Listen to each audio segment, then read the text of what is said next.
మన తండ్రి కుమార పరిశుద్ధాత్మ దేవునికి వందనాలు స్తోత్రాలు చెల్లించుకుంటూ ప్రేమైన దేవుని బిడ్డలారా, దేవుడు మనల్ని ఎంతో సంతోషంతో నింపారు. ఈ సంవత్సరం నూతన సంవత్సరాన్ని ప్రవేశింపచేసి నూతన సంవత్సరంలో దేవుని ఈ విధంగా ఆరాధించే భాగ్యం మనం కలుగు చేసినందుకు దేవునికి స్తోత్రాలు చెల్లించుకుంటున్నాము. ఈ దినమందు పుట్టిన దినంలో వివాహ దినంలో జరుపుకుంటున్న బిడ్డలను కూడా దేవుడు విశేషమైన కాపుదల భద్రత ఇచ్చి దీవించాలని ప్రార్థన చేస్తున్నాము. అట్టి దీవెనలు మీరు పొందుకుందురుగాక. దేవుడు ఈ దినమందు మనకిచ్చిన వాక్యము కీర్తనల గ్రంథము 32వ కీర్తన 8వ వచనం చదువుకుందాం. నీకు ఉపదేశము చేసేదను, నీవు నడవవలసిన మార్గమును నీకు బోధించాను, నీ మీద దృష్టి ఉంచి నీకు ఆలోచన చెప్పేదను. దేవుడి వాక్యం ద్వారా మనల్ని దీవించును గాక. దేవుడు ఈ నూతన సంవత్సరంలో మనతో మాట్లాడుతున్నారు. ఆయన ఆశీర్వాదాలన్నీ మనకు అనుగ్రహిస్తూ ఉన్నారు. నీకు ఉపదేశము చేసేదను అంటున్నారు. ఆయన ఉపదేశం మనం వినాలని మనము ఈ వాక్యం ద్వారా గ్రహించగలుగుతున్నాము. ఉపదేశాలు వినడానికి చాలా మంది ఇష్టపడరు. చాలా పాటలు కానీ, దానికి సంబంధించిన మ్యూజిక్ కానీ, డ్యాన్స్ కానీ ఇవి చూస్తూ ఉన్నారు. కానీ ఉపదేశాలు వినడానికి చాలా అయిష్టత చూపుతూ ఉంటారు. కానీ దేవుడు ఏమని చెబుతున్నారు మనకి ఈవేళ?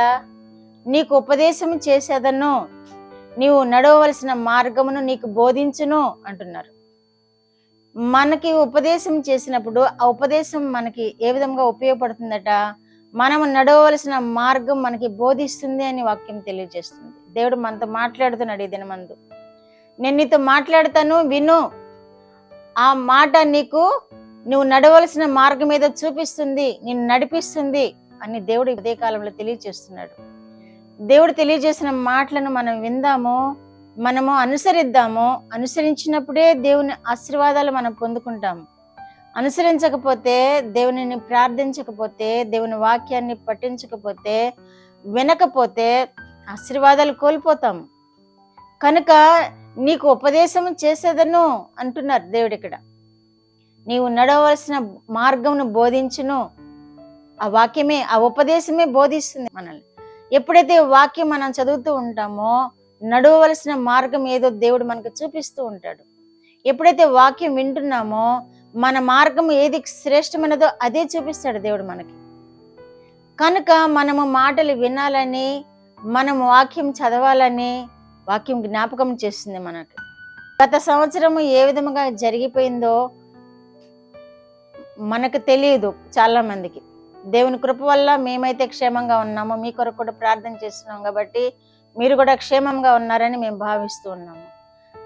కనుక ఈ సంవత్సరం, ఈ నూతన సంవత్సరంలో ఆయన ఉపదేశం వినాలని మనకు తెలియజేస్తున్నారు.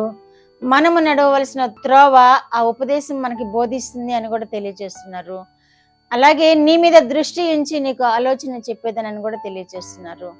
మరి ఒక్క చోట 33వ కీర్తన 18లో కూడా వారి ప్రాణమును మరణం నుండి తప్పించుటకును, కరువులో వారిని సజీవులనుగా కాపాడుటకును యెహోవా కనుదృష్టి ఆయన యందు భయభక్తుల వారి మీదను, ఆయన కొరకు కృప కొరకు కనిపెట్టు వారి మీదను నిలిచి ఉన్నది అని వాగ్దానం చేస్తున్నారు. ఎంత గొప్ప ఆశీర్వాదం! మనకి కరువు రాకుండా మన ప్రాణాన్ని కాపాడుతానని వాగ్దానం చేస్తున్నాడు దేవుడు. ఎప్పుడు అంటే ఆయన కృప కొరకు కనిపెట్టుకున్న వారి మీద ఈ వాగ్దానాలు నెరవేరుస్తానని వాగ్దానం చేస్తున్నాడు దేవుడు. మనకి మన ప్రాణమును కాపాడటం మాత్రమే కాదు, కరువులో మనల్ని కాపాడుతానంటున్నాడు. కరువు అంటే ఆహారాలేమి, మాకు సమృద్ధిగా ఉంది కదా, మాకేం కరువు వస్తుంది అనుకోవచ్చు. ఒక్కొక్కసారి ఆహారాలేమి కూడా ఎదురవచ్చు. మనము ఏదో ఒక పని మీద బయటికి వెళ్తాము, ఆహారాలేమి ఏర్పడవచ్చు, కరువు ఏర్పడవచ్చు. కనుక ఆ కరువు రాకుండా నేను చేస్తాను, మరణం నుండి తప్పిస్తాను నేను అని వాగ్దానం చేస్తున్నాడు దేవుడు ఇక్కడ. కనుక మనం ఆయన మాటలు వింటే మనం వీటన్నిటినీ జయించగలుగుతాము. ఆయన యందు భయభక్తులు కలిగి జీవించమంటున్నారు. ఇవన్నీ మనం పొందుకోవాలి అంటే ఆయన యందు భయభక్తులు కలిగి జీవించాలి, ఆయన కృప కొరకు కనిపెట్టుకోవాలి అని కూడా తెలియజేస్తున్నారు. ఇదే మనం చేయవలసిన పని. ఆయన యందు భయభక్తులు కలిగి జీవించాలి, ఆయన కృప కొరకు కనిపెట్టుకోవాలి. అప్పుడు దేవుడు మన ఎడల జాలి చూపిస్తాడు, మన ఎడల కనికరం చూపిస్తాడు, ప్రేమతో మనల్ని ఆదరిస్తాడు, మనకి కావలసిన ఈవులన్నీ దయతో అనుగ్రహిస్తాడు. మనము ఏ మార్గంలో నడవాలనో ఆ మార్గంలో మనల్ని నడిపిస్తాడు. కనుక మనమందరము దేవుని మాటలు విందాము. దేవుని మాటలు విని మన హృదయాల్లో భద్రం చేసుకుని దేవుణ్ణి అంగీకరిద్దాము. దేవుణ్ణి వెంబడిద్దాము. ప్రార్థన. మా దేవా, మా ప్రియ పరలోక ప్రభువా, మీ పరిశుద్ధ పాదములకు వందనాలు, స్తోత్రాలు. మా రక్షకుడైన యేసయ్య స్తోత్రములు, పరిశుద్ధాత్మ దేవ స్తోత్రములు. ఇచ్చిన వాక్యం కొరకు స్తోత్రములు. వినిన బిడ్డలందరినీ మీరు ఆ విధముగా ఆశీర్వదిస్తారని మీకు వందనాలు చెల్లించుకుంటున్నాం నాయన. వారు మీ మాటలు విని మీ చేత దీవింపబడే బిడ్డలుగా చేసి మీరు మహిమ పొందమని యేసుక్రీస్తు వారి పేరిట ఈ మనవులు మీ పాదముల యొద్ద వేడుకుంటున్నాను పరమ తండ్రి. ఆమేన్.